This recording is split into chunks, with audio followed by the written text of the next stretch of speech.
My first memories are about reading have more to do with going to the library near my home.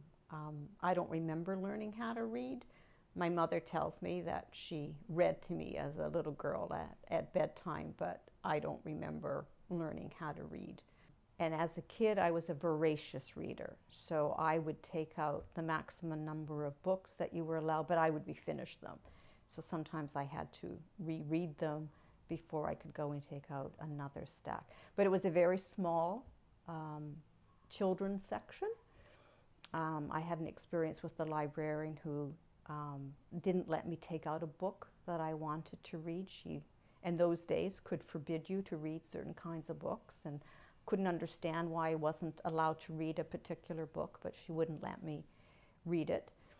At some point, I had read everything in the children's section, and I was still a child. I think really reading is really important, particularly for me, and I relate it to being a little girl in this small town, which was somewhat isolated, is it gave me a picture of a bigger world. It was a way to see how people used their imagination.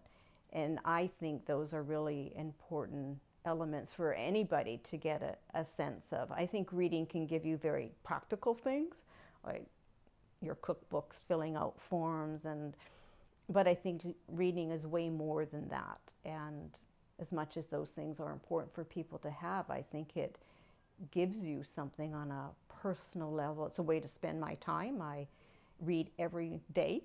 I read when I travel. So it's a way for me to enter other worlds and to understand ideas, understand other people's lives. It feeds a curiosity that I have about the world. My love of books has extended to the fact that I now am part of 3 book clubs. I have a personal book club, which is a group of women that we meet once a month and have been meeting for almost 30 years. And about a year ago, I joined the Vancouver Public Library Book Club. We meet once a month. And the other thing I do is I facilitate a Next Chapter book club. This is a book club that was set up for adults with developmental or intellectual disabilities, and there are chapters all over the world. So I meet with 8 adults with developmental disabilities. We meet once a week, and our meeting is about 90 minutes long, and we meet in a coffee house in Vancouver.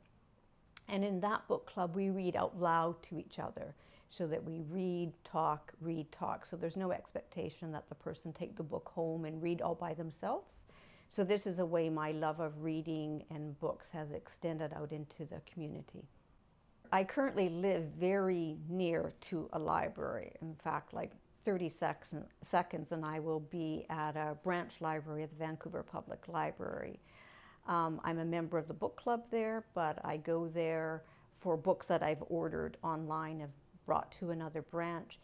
I also am a member of the Burnaby Public Library, which is something I have to drive to or walk to. And from the Burnaby Public Library, I get a lot of art books and I get a lot of DVDs.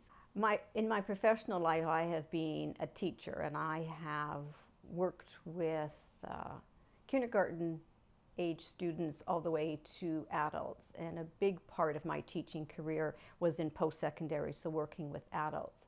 And there, what I did with reading was a couple of things that I think were really interesting to the students in terms of them being a little surprised. I would bring in children's picture books and read out loud to them.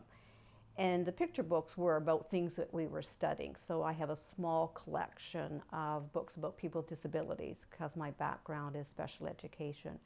But one year I did a literature circle with the group. So they read novels about people with disabilities, and we used that as a way into talking about some of the concepts that we were studying in our classroom. One of my favorite authors is Pat Barker, and she has written a book called Regeneration, which is about the First World War. And I typically don't read books about war. That's not a topic that interests me. But this book was so good that I have recommended it to people. And I remember that when I finished it, my breath was taken away, and that to me was a sign that I had read something so profound that I wanted to share it with other people. I am making this statement as an act of willful defiance of military authority because I believe the war is being deliberately prolonged by those who have the power to end it. I am a soldier, convinced that I am acting on behalf of soldiers. I believe that this war, upon which I entered as a war of defense and liberation, has now become a war of aggression and conquest. I read probably 60 plus books a year.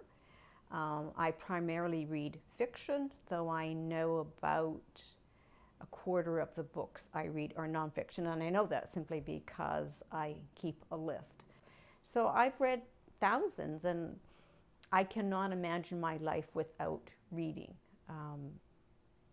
As I say, I start my day and I end my day with reading, and if I'm not busy, I might read in the middle of the afternoon.